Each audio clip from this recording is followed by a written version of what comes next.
यार तुम्हारे बाप ने तुम्हें कैसा पैदा किया? तुम्हारे बाप ने तुम्हें कैसे पैदा किया? प्रश्न क्या है? प्रभु जी, हमारा ये प्रश्न है जी। मंदोदरी जो थी, हाँ, मंदोदरी किसकी पुत्री थी और अंगद किसका बेटा था? ऐसा है कि मैं नाम के मंदोदरी किसकी पुत्री थी? हाँ, और अंगद किसका मंदोदरी बेटा की था? कथा है।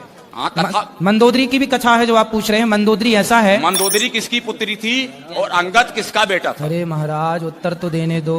धन्यवाद। मंदोदरी की जो कथा मुझे पता है वो कथा इस तरह से है कि एक संतों की मंडली थी और संतों के बीच में भंडारा। वो संत का नाम क्या था? भोजन संतों का है। संत का नाम क्या था वो नहीं, सप्तऋषि। वो तो सप्तऋषि बेटा। सप्तऋषि में 7 का नाम पता है आपको?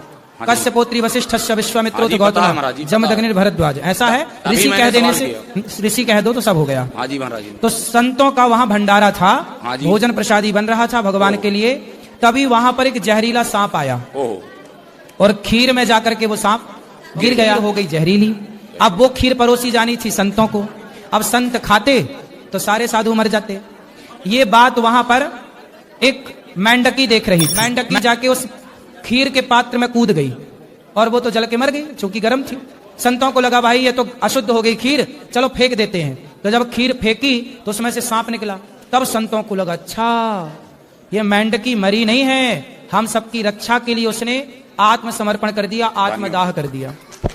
तब संतों ने अपने तपोबल से उन्हें जीवित किया और कहा कि आज से तुम हमारी बेटी के रूप में रहो।